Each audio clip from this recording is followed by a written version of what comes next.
My name is Joseph Takuda. I'm the Vice Chair of the Prince George's County Sierra Club Executive Committee, and I'll be giving tonight's presentation. And I'm going to just talk through about sort of what is the County Council. This is a sort of a 101, and then talk about how you follow the information they're putting out.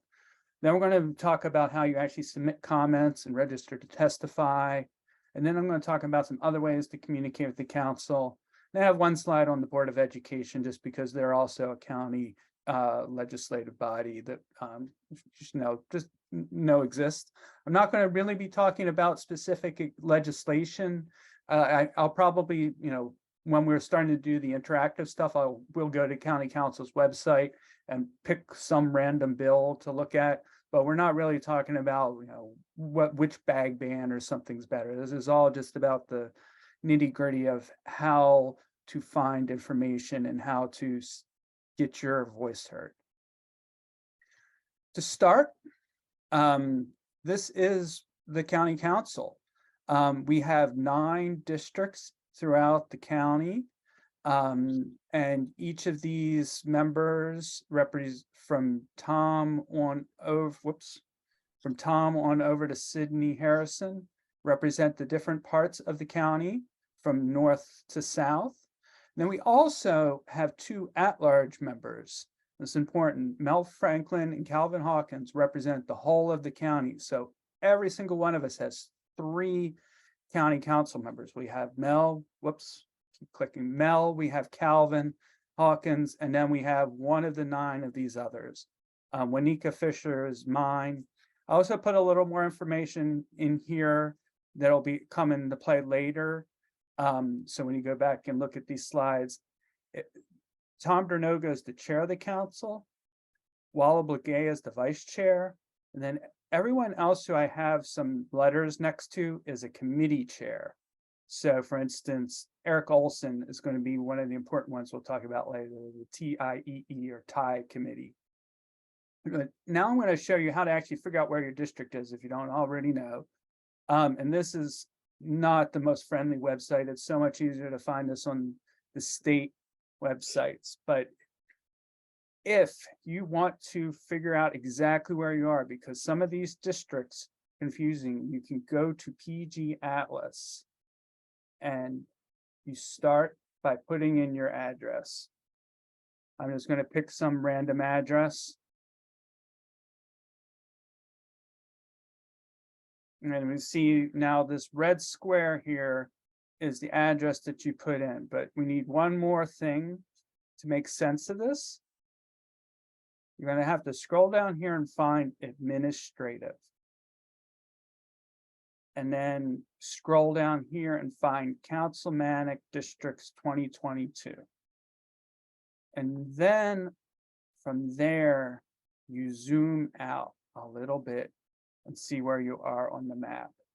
This is the most precise way to do it. Unfortunately, we don't have a nice lookup that I know of, but as you can see here, we got a 2 that matches where we are for this red square or this red diamond. As you start to zoom out, you can start to see some of the other districts. And this is why it's important in this little area I picked. If you cross over this road over here, you're going to be in District 3. If you cross up here, the Beltway, you're in District 1. So it's really important. These lines don't always make the most sense. Thankfully, the courts overturned some of the really terrible lines they tried to draw last year, but the lines are a little confusing. So this is the most precise way to figure out what district you are. Once you know that, though, you know who you have the most power over when it comes to the communications later on.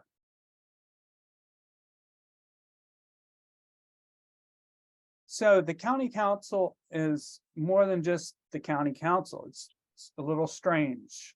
All 11 of the members participate in 3 bodies. One is the county council, this Plain County Council. That's when they're dealing with legislative issues and business issues. So if they're passing a bill that we care about, like the bag ban or a bill involving climate change, they are going to be acting as the county council. Now, when it comes to whether or not they're going to do a variance on zoning or some sort of zoning or land use related issue that's dealing with the zoning after it's already in place, they act as the district council. So whenever you see them talk about being the district council, it's still the same 11 folks, but they are doing different types of business then. And then I don't know as much about this last one, the Board of Health, but apparently they are also the Board of Health as well. Usually Sierra Club is concerned with the first two bodies. And just like Congress and just like the General Assembly, they also have committees. The 5 committees are listed on the right. Like I sort of mentioned earlier, the Transportation, Infrastructure, Energy, and Environment, or TIE committee, is the one that hears the most of the bills that are relevant to what we're advocating for. And that's followed by the Planning, Housing, and Economic Development Committee. So those are the 2 committees you're probably mostly going to interact with, and they're chaired right now by Eric Olson in District 3 and Jolene Ivy in District 5. Yeah, I don't think I've had any real reason to interact with the other 3 committees. I'm sure there's occasions when it might come up. And actually, I'm going to skip to this one first. And the reason why the committees are important is because it's part of the legislative process. Just like in the General Assembly, just like in Congress, bills start with, one of the council members has an idea for a bill and then works with their staff and those that draft the legislation to draft a bill. Then they bring it to the council. And following that, if the council is fine with the idea and wants to pursue it further, they send it down to one of those legislative committees that I just talked about. And that's where they work out the details, work out any sort of kinks, try and make sure the bill is in proper form to be voted on. Often that will be our first chance to get comments on the record. Then after that, it goes back. If they voted out a committee, they send it back to the council. And then after that, if the council wants to move forward with it, then they will move it forward to a public hearing. And if not, they just reject it there. And that public hearing, that is also an opportunity to comment on the record. Following that, then they'll take it, if things seem fine, they may amend it, but they will then take it on to the final action, which is the last vote. The third reader is what it's typically called. And if that gets voted, then it gets sent to the county executive, and then it becomes the same sort of process where they can veto it or sign it. Now, one thing I'm going to mention, and I'll mention this often, it's important to make sure when you're commenting, you sign up on time. Comments and signups are due 3 p.m. the day before. So that's another reason why it's important to pay attention, and I'll start to talk more about how to pay attention to what's going on in a little bit, because if you're waiting till the last minute, then you miss the opportunity to comment on the record. So going back, here's one of the first ways we're going to follow, and I'm going to take you to this website. This is where you can sign up for newsletters. Now, I have a hard time keeping track of things, so I actually have a separate Gmail account that I use just to track of all these newsletters. So I'm going to log into there. If you don't have Gov Delivery already, you will.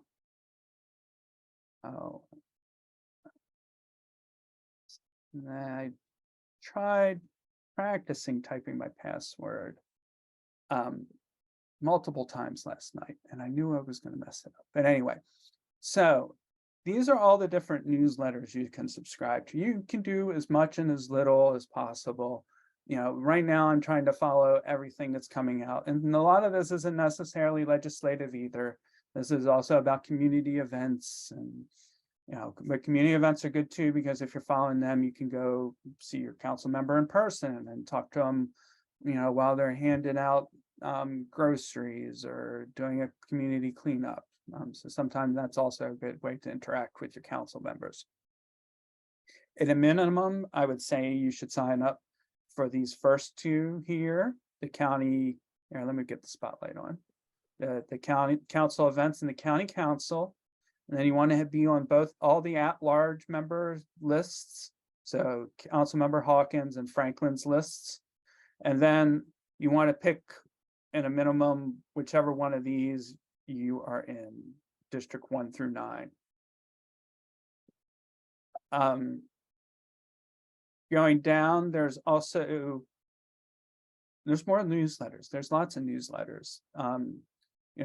Here's one for instance, there's multiple District 4 extra emails. I don't know how many of these are used in particular because I signed up for them all, so I'm not sure which ones are still coming through and which ones are not. But I would sign up for all of those that you correspond to your district. And then all those legislative bodies I talked about are down here at the bottom. You can sign up for all of the agendas for any of the legislative bodies that you're interested in. Once you've picked out your newsletters, it's pretty simple. You hit submit, and voila, you've signed up to get information from the county council. While you're in there, there's some other good newsletters here from all throughout the state.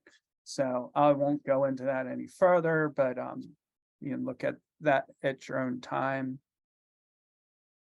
But now we've signed up for our newsletters. We're getting our information about when the council's, a new bill they're interested in, they're talking about. Of course, usually the bad bills are the ones that they don't talk about very much. So we do have to keep a little closer eye on what they're actually putting forward in the legislative chamber.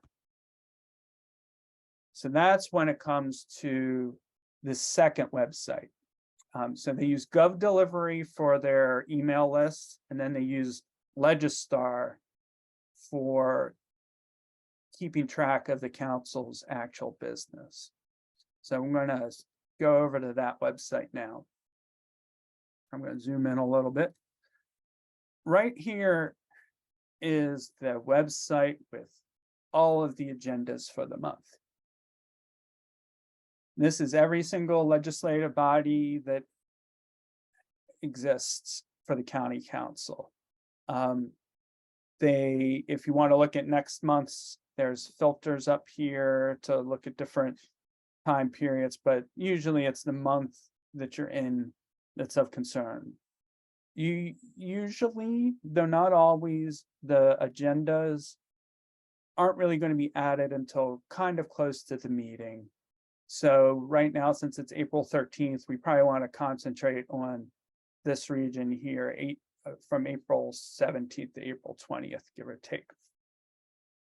So I'm going to start by looking at the next county council meeting here. This is, if you want to look at the meeting details, this is where you'll go. So this is this April 18th county council meeting that's coming up. As you can see, they have a lot of business to attend to. There's this ordinance involving gas stations. There's an act concerning the classification plan, so on and so forth. These are all the different bills and resolutions and other business they're going to discuss at that next council meeting. Now you'll notice over here though on the right, there's no way to comment. That's because none of these are available for comment at this time. So that is an important thing to keep track of. And but this is what the agenda is going to look like. There are multiple ways to follow this. If you are really into RSS like I am, you can follow it on an RSS. I'm not going to go into that though, because I know that most people don't do that. You can also though get extra email alerts for the county council's agenda. So anytime something is updated, they will email you And that is the best way, in my opinion, to follow this. And I'll also show you how to get the updates of when they update the actual legislation. So unfortunately, this is kind of confusing. The default alert that you can add, let me go back and show you where the alert button was.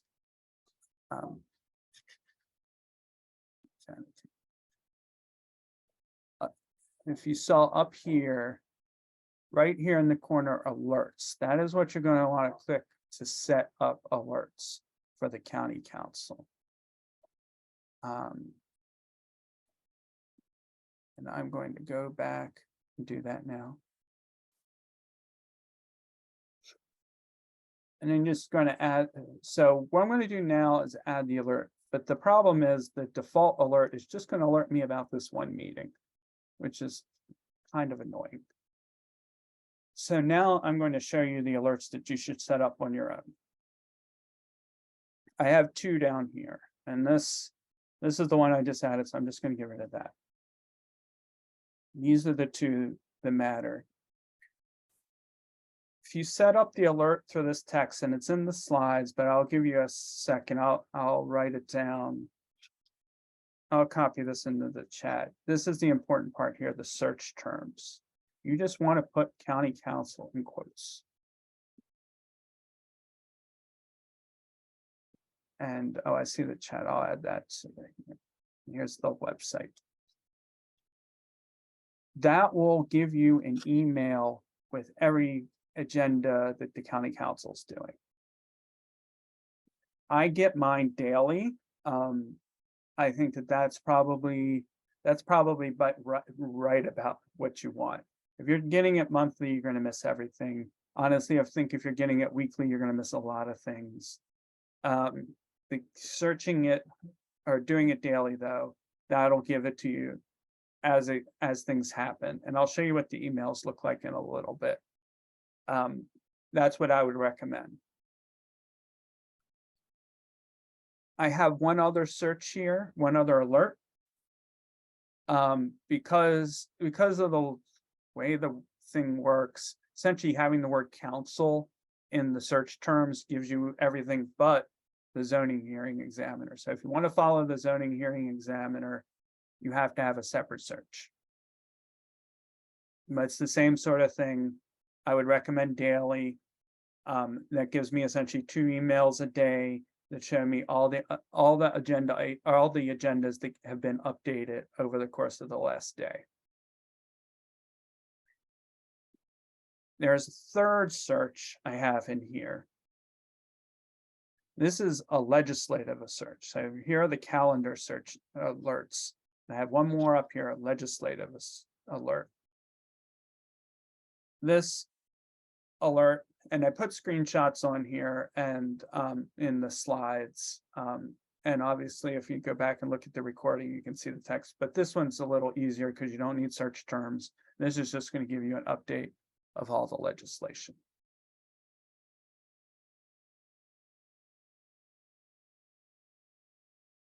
Going back up here to look at the legislation now.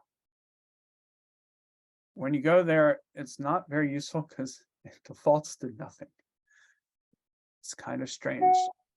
So what you need to do is put in change a search, and then it'll actually change it. So what I usually want to look at here is the 2023 council bills.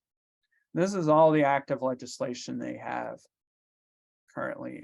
And if you go down the bottom, it's going to be things that are completed, mostly lots of enacteds.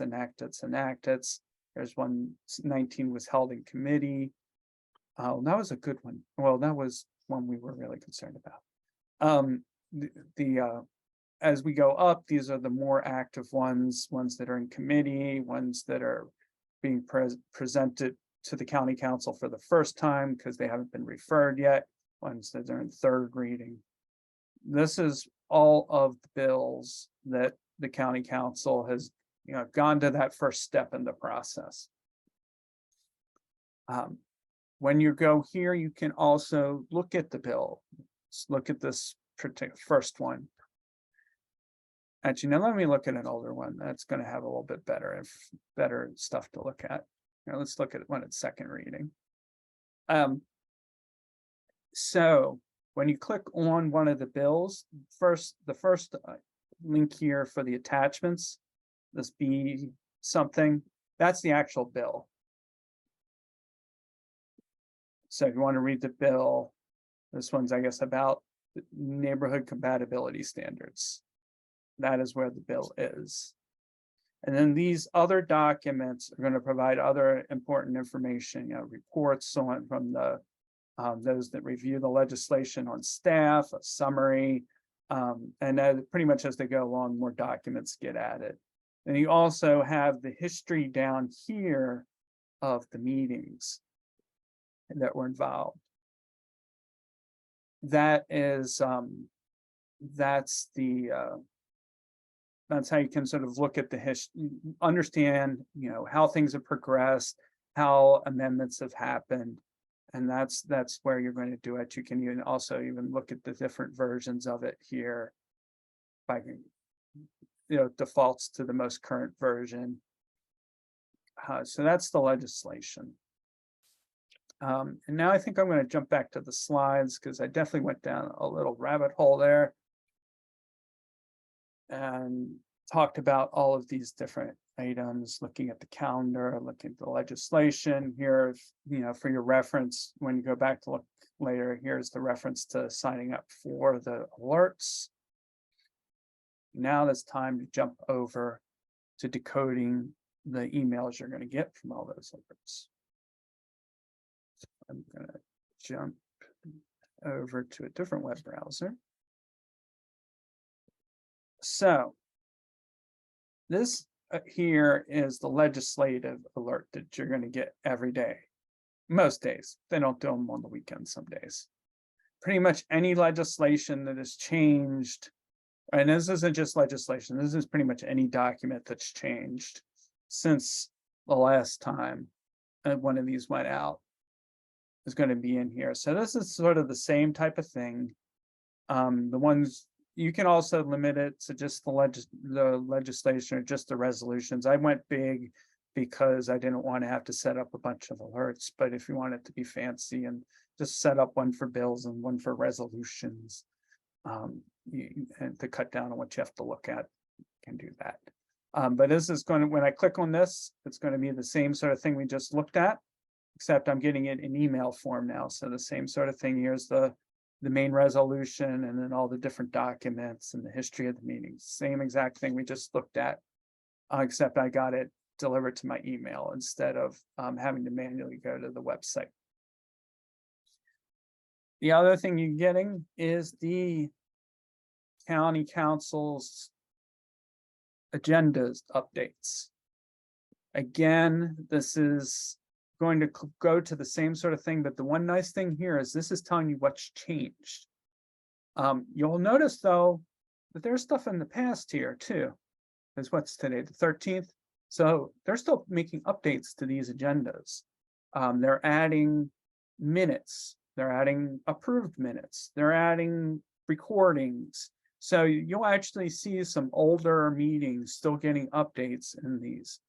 But what you really want to look at are the meetings that are in the near future. When they start to get further out, and I'm pretty sure, I know that's a bad example for the 25th, but usually the agendas are blank. There's nothing useful when the meeting is really far out.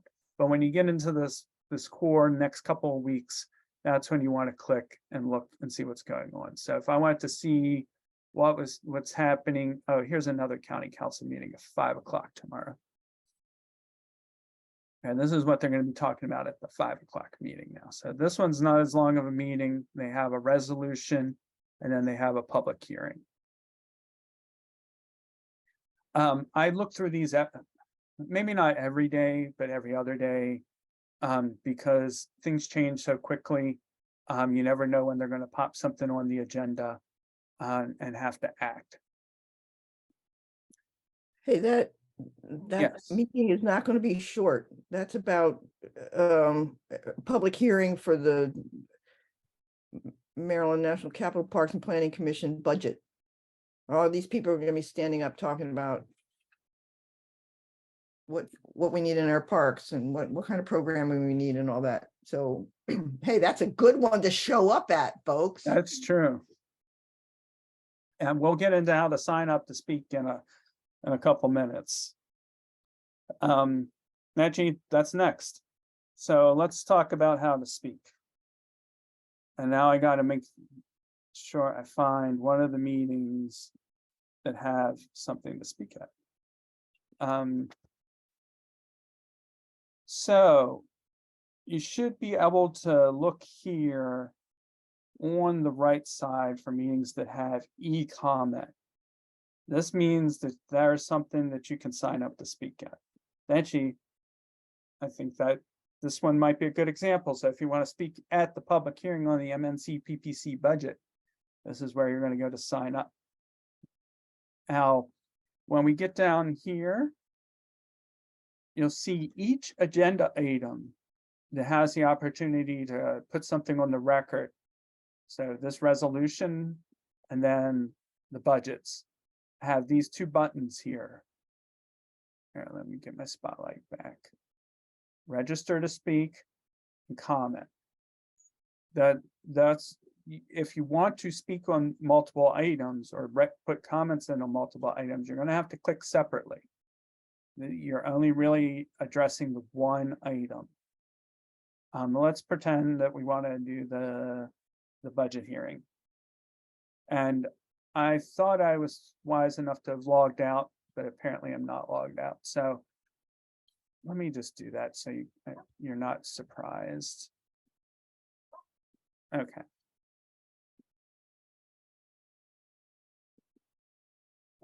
Okay. So I'm going to come in, not logged in. This is what it's going to look like. The first thing you want to do is to sign in to speak. If you don't have an account, no problem. Create one now. It's even very nice. And actually, let me zoom this one in. But I already have an account. I think I have like 3 accounts. This is one what thing there. In order to do this, you have to be signed into your account in order to register. So up in the top right corner there, there's a thing. If you're not already signed in, you need to click on the button to sign in. Yes. Which requires you to have an account, which is very easy to set up. So do not let those be a barrier. Yeah, you just need to put your name in. I forget what else. It's been a while since I've signed up for email address, probably your zip code. Yeah, it's real easy. And once you're signed up and signed in, it just automatically recognizes you. But if it's not recognizing you, that might be why. Yeah. First, I'm going to show you what to do to just put in the written comments. You first are supposed to select whether you oppose or neutral or support whatever it is you are talking about. The budget might be a little harder to make a decision on that, so you might want to just stay neutral on that. But if it's a particular piece of legislation, you probably know whether or not you oppose it or support it. You can, if you just have a very small, you just want to just voice your support, voice your opposition, don't really have too much to say. You can write in your comments here. I am neutral on the budget. Yeah.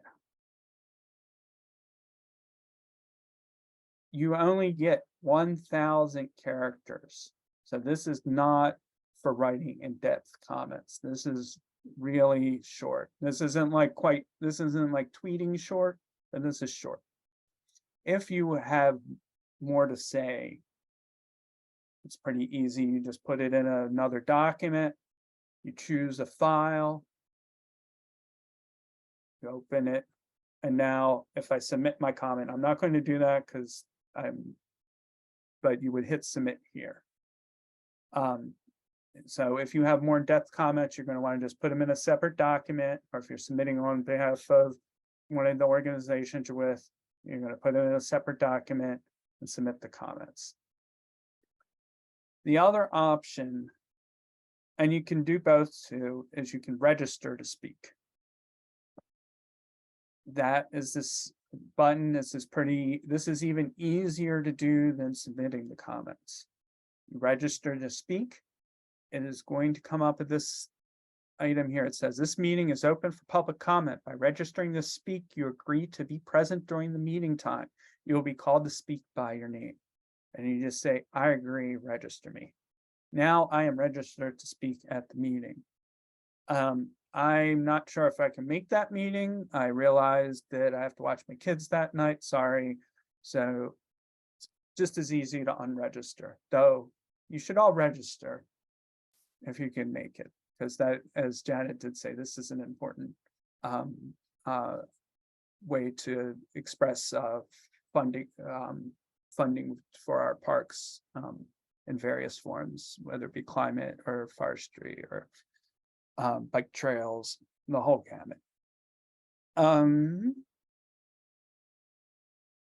Let me go back to the slides now. So I talked there about how to submit an e-comment. I will note though that, we talked earlier about how you sign up for the email list on GovDelivery. You follow the agendas on Legistar. This is a third website. So you actually need all total to do all of what we talked about is 3 accounts. I don't know why these are all separate systems.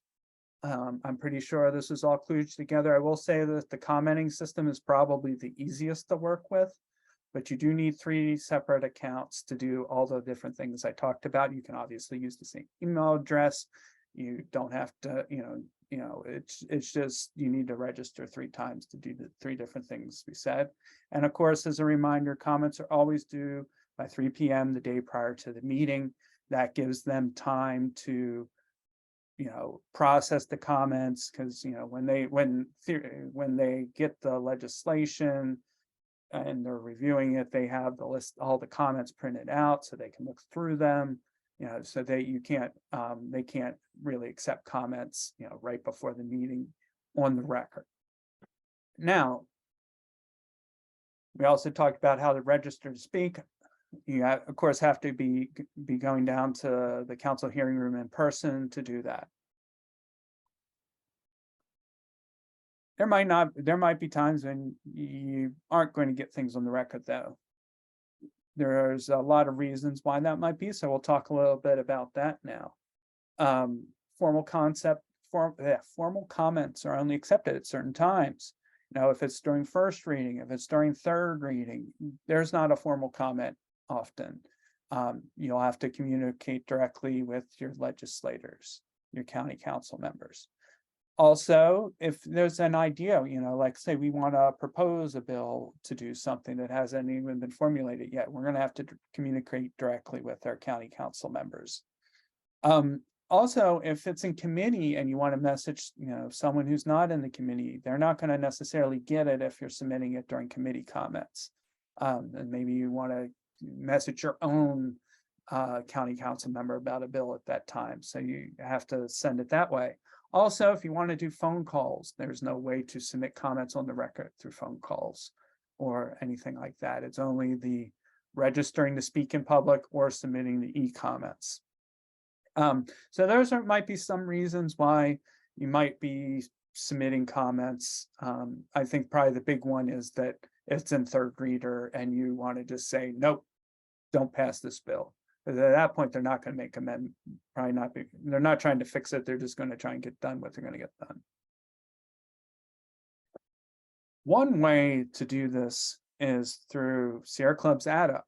Sometimes, especially for a big bill that we're really passionate about, and when we have enough lead time, we can put together one of these campaigns to message our officials. You often see these for state legislation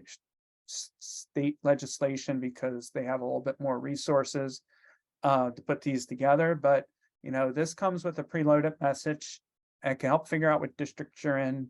Obviously, it is important though to, even though it comes with a preloaded message, to personalize it, because the county and all politicians can tell when they're getting generated messages, and if you add your own story to it, it carries a lot more weight. And if you want to, the best way to find out about these is just to follow us on our social media, or follow or read the emails Janet's sending out, because we'll alert you when these are active. Most of the time, though, we're not going to have an ad up, because there is quite a lot of legwork for us to get those up and running. So we're probably just going to say, hey, there's a bill, can you message your council members? The first thing I want to stress is to always send 3 messages. You have, as I mentioned earlier, 3 county council members. You have your district member, and you have your 2 at-large members, Calvin Hawkins and Mel Franklin.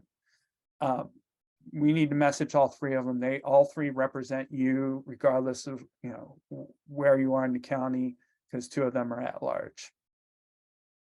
You also don't have to do email now. When you're just messaging them, if you want to write a letter or 3 letters, you do have to write 3 letters, but you can send 3 letters on an issue. I've been told that the letters, can carry a lot more weight, because it shows you put the effort in. You can make 3 phone calls. You can use social media. So those are some other ways, but honestly, the email is probably the right balance, especially if we have to act fast.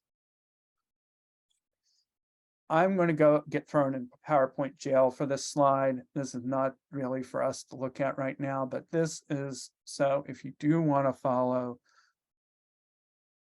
your council members on social media and interact with them on social media, these are links to all of their accounts for Facebook, Twitter, and Instagram. I'm not going to go into all the ins and outs of the different social medias. The only thing I will say is that you should always interact with their official county council account first, if they have one, because that's where they're supposed to be doing their government business.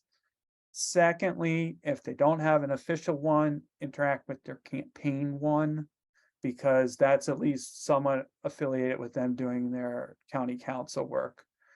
Try not to ever message their personal accounts, just because it's like, if you really are angry about something, you want to stand on their porch and yell at them, that's sort of the equivalent. You don't want to be messaging their personal accounts. They have lives too. So try and always get with their county council accounts. I believe this is pretty much set up so that you have their county council accounts or their campaign accounts, if I couldn't find one. Last slide. We also have a Board of Education.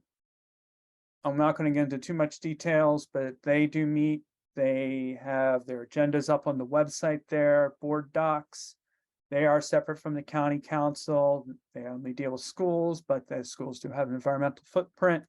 They have some weird rules about the public comments. They only allow 15 people per meeting. So sometimes you have to sign up fast. They usually open up comments the Friday prior to a Thursday meeting. You can follow it there. And they also have a subcommittee structure with 3 committees. And those are the members. Also, the district maps don't match the councilmanic districts.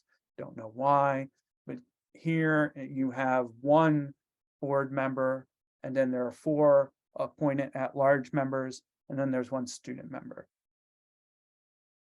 And that is it. I think it's time for questions, but I will let you all sit and take a moment of Zen before we get into the questions, because that was a lot.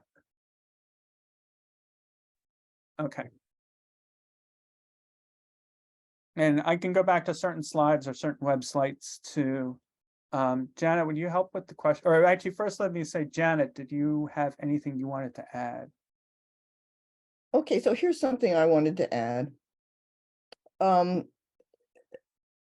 A lot of people want to find out, okay, when is the deadline? And they want to have it in by 2:59 if the deadline is to be at 3 p.m. And I want to argue against doing it that way. I mean, sometimes you're stuck and you have to do it that way. But a lot of times these county council people arrive at the meeting with their mind already made up. The sooner you weigh in, the more likely it is that they will actually read what you sent them. You know, when they are considering an item on the agenda or any of these meetings, they are given a meeting packet that has, it's an electronic binder that has all of those documents that there were links to on one of the pages that Joseph showed you, but there's also all of the comments that were sent to them that are now part of the public record. But just think about what it's like if you are a county council person and you get this binder in your box on the morning of this meeting, which is at 10 o'clock, and you have 10 items on the agenda, each of which has 200 pages worth of documents. I mean, you can't possibly read that stuff, right? In the time before the meeting. And so they're always bombarded with all these things. And if you want them to actually read what you wrote, get it in a couple days at a time. And sometimes, and don't hesitate if you know that something is going to be coming before them. It's fine to write an email to them, sort of separate from what's going to appear in the, sorry, in the public record. I mean, the public record is important because that is what goes, you know, every time that bill is considered at each of those readings, what you submit to the public record through that e-comment portal will be in there along with it'll show up in their binder. Okay. If you just send them a casual email, oh, I see this is coming up before the council and I really feel strongly about it. It's to their, you know, individual email. That's not going to be in their binder. All right. So sometimes there may be situations where you want to do both. You want to send them an email that they can consider, and then you also want to make sure that it gets into the public record. So that's one thing that I wanted to add. The other thing that I wanted to add is that can I share my screen for a second, Joseph? Oh, sure. Can you unshare? Because I expect everybody to go home and think, how the heck do I get there? All right. So, okay, I need to go to something where I can find the internet. Oh gosh, I'm sorry, I'm croaking here. All right, here we go. All right. Okay, if you can't figure out how to work the Atlas, the PG Atlas, try this. Maryland State Board of Elections, voter lookup. Put your name in here. And this is for people who are new in town. I hope you're already registered to vote. Okay, so here you go, 1952. All right, 20774. I am not a robot. And bam. Okay, this gives you all your different voting districts. Okay, so it tells you what congressional district, what legislative district, what council manager district, circuit court district, appellate court district, election district, school district, and senatorial districts. Okay, so it's all right there in one place. And you don't have to be able to read maps. You just have to know your birth date and your zip code. So if I'm telling somebody to figure out what district they're in, this is the way I tell them to do it, just because I think it's easier. We can't assume that everybody does maps. Okay. I would recommend doing what Janet showed. I didn't know about this website. Yeah. So anyway, it's just if you just Maryland Board of Education. Okay, and then the other thing is, if you're, okay, suppose you totally forget what Joseph told you about all of this, okay? How are you going to get there? Well, if you just put in there, Prince George's County, okay? The Prince George's County official website comes up, all right? And then you can go to government, because that's what you're interested in rather than services. And then you can click on county council. And then you get all this lovely stuff about county council. Usually what you want to do is go to this legislation and zoning part, okay? So, and that takes you to where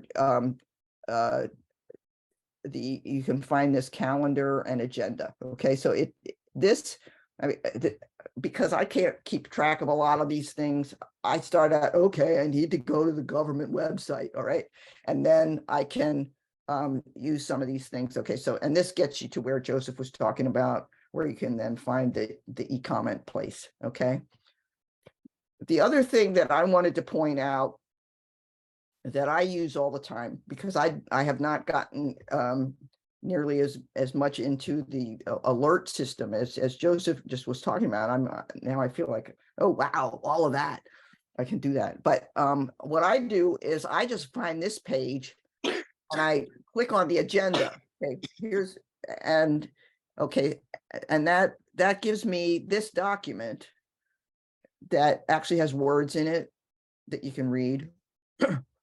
And it lists that all of that stuff that you were just seeing in a format that might be a little bit less intimidating. Again, you have each item listed and the supporting documents. So, you know, if we were interested in this this thing about the WSSC here, you know, to see the resolution, we would click there, and that takes you to one of the pages Joseph was just showing you. And then if you wanted to look at the various supporting documents, these staff reports are the ones that I find most helpful, because what they do is they take the resolution or the bill, and they comment on it. Okay, they say, okay, it says this, but we need to change that. Okay, and so you get the perspective of the experts. I mean, sometimes you read these bills and you think, oh, what? So it really helps to have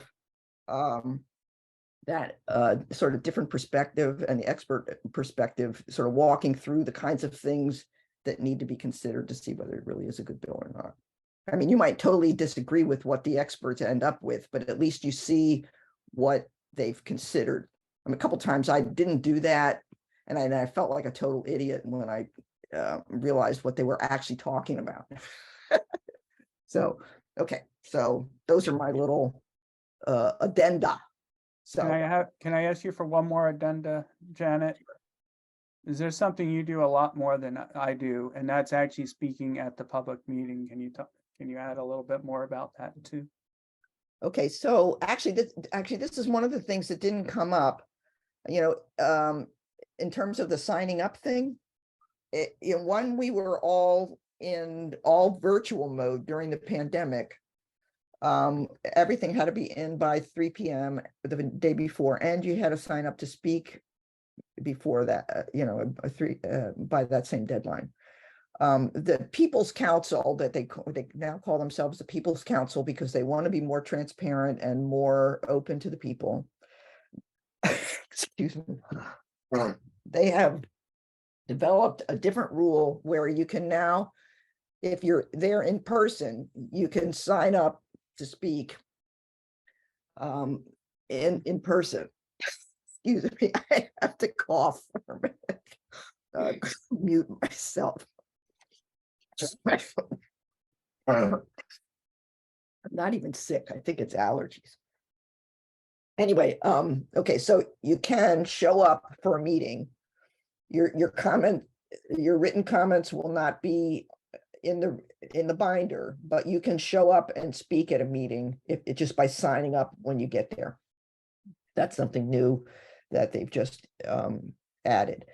Now, one of the problems with the way their room works now, which is it just boggles my mind. They have the meetings are now hybrid meetings where the people can either be on virtual or in the room, but the system doesn't work. So that now they've put it back to all in-person meetings because they can't get the audio to work properly. I mean, it has to be a solvable technical problem. They, in this brand new building, it's only a couple years old. For some reason, they can't get the audio to work properly, and there are too many people who are trying to weigh in virtually. They just can't be heard. So best thing now, because of these technical issues, is to show up in person and put your written comments in. So it's interesting to go down there. I mean, I'm lucky because it's only 10 minutes from my house, so I don't mind going down there. But it's interesting to see people. They start to recognize you. They see me coming and they think, oh, Gingold again. But they have their regulars, and so we need more people. So it's not always the same people, so that they're not always saying, oh, here she comes, she's gonna be talking about climate. But so we need definitely more individual separate people. I'm trying to think if there's anything else. They have, when you do that, they have you, assuming that you signed up ahead of time, your name will be on the list. They'll call you when it's your turn. You get called in the order in which you signed up. So if you signed up early, you'll be towards the beginning. I mean, some of these hearings, like these budget hearings where you have 70 people testifying, they go on and on and on. But usually it's only 5 or 6 people for a given budget item. I mean, a given agenda item. So, yeah. You want to take a few questions now? I don't know if anyone has any questions. I guess Joanne? Oh, hi. Yeah. This is pretty interesting. So now the council meets in Largo? Yeah. And I've only been doing it by Zoom, but actually the most hearings I've been to are the planning board hearings to talk about some kind of subdivision or power plant or something else going on. And so you guys didn't include that in this presentation, the planning board testimonies and showing up for different cases, or actually showing up in front of the zoning hearing examiner. But yeah, it's pretty elaborate, much more elaborate than I get my information on. I mean, we're registered as a civic association, so we get certain mailings, but mostly it seems like changes that are happening in our neighborhood.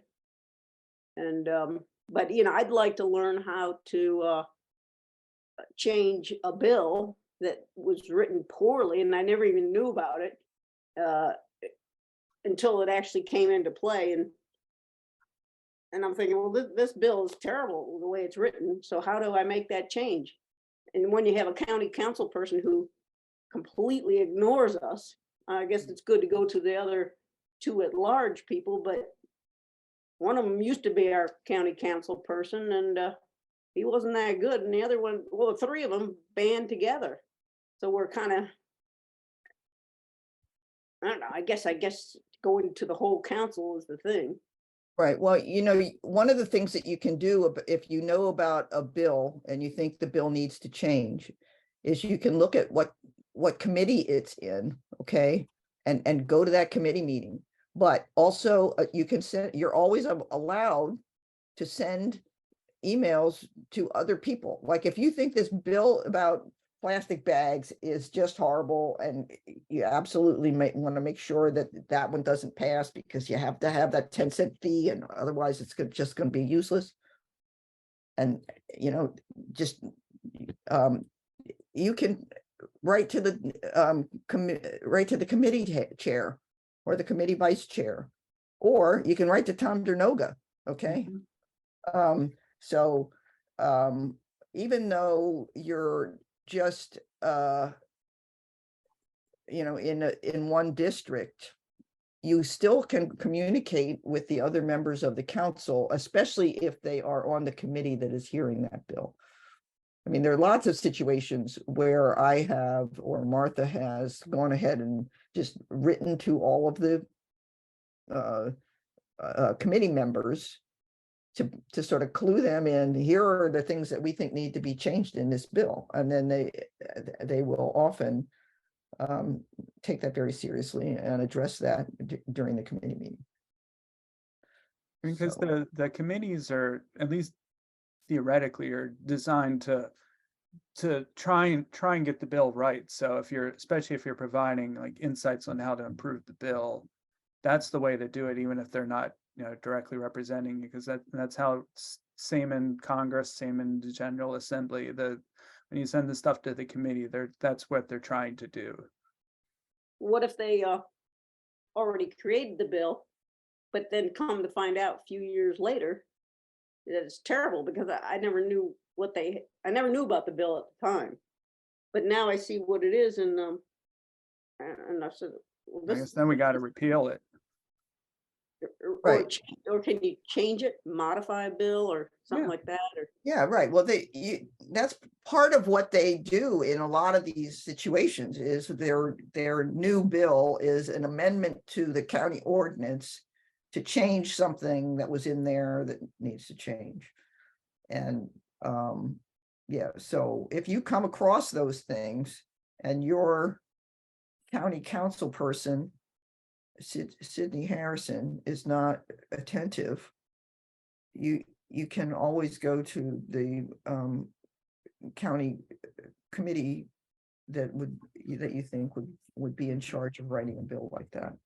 And I think the more specific, I'm not very good at this. I mean, you know, the queen of doing this is Martha. She really has she has a great feel for exactly, okay, here, this particular provision should be reworded such, so it says this instead of that, okay? And so to some extent, the more specific you can be about your recommendations, the easier it is for them to say, oh yeah, that makes sense, okay? But then they have to run it through all these things to see, okay, if you make that change, what are the ramifications of that? Because it might, a lot of times, it might seem like a small thing that only has good effects, but unbeknownst to us, it's connected to other things that might have unintended consequences.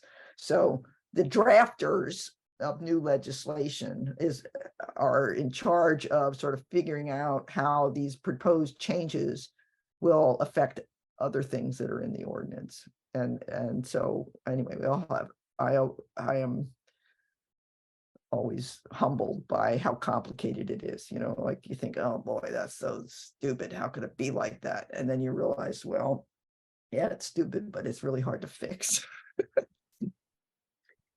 it'd be nice if y'all could send out a list of bring things to our attention, because it's hard to follow all these things.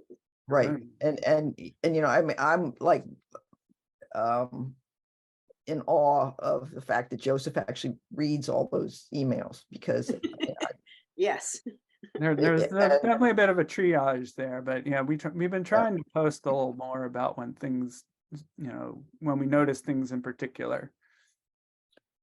Right. Did anyone else have any questions? Louise or Cheryl or James? I don't have a question, but I have a comment. Thank you for a very, very helpful presentation. I learned a lot. Thank you. Oh, no problem. I appreciate it. And yeah, and you know, we're going to record it too. So if and it's recorded. So when we post it, if you want to share it with other folks, the more people that understand this, the more power we have in our democracy. So, And I really encourage you each to think about something that Maryland National Capital Parks and Planning should be doing. Maybe it's something that they're already doing that you want them to continue to fund. And make up a little statement about it and practice using what you just learned to make some small comment about this huge budget. And anyway, we all have our favorite park or our favorite park programs, or we different functions that the planning department does, even if it's, hey, fund those people who need to be experts in evaluating the climate impacts of development. Okay, give people more. This is one of the little songs that I'm always singing. Is we want more climate conscious training for professional development training for the workers at all levels, so that decisions are made that are taking climate impacts into account. So anyway,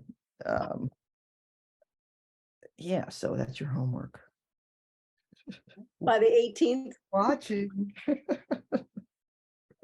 But see, Joseph and I can't be there because we will be at the oh no, I take that back. It's in the evening, so we still could be. I will be watching my kids because my wife's out. But well, I guess we should we call it a night? Anybody else have anything else? Thanks, Joseph.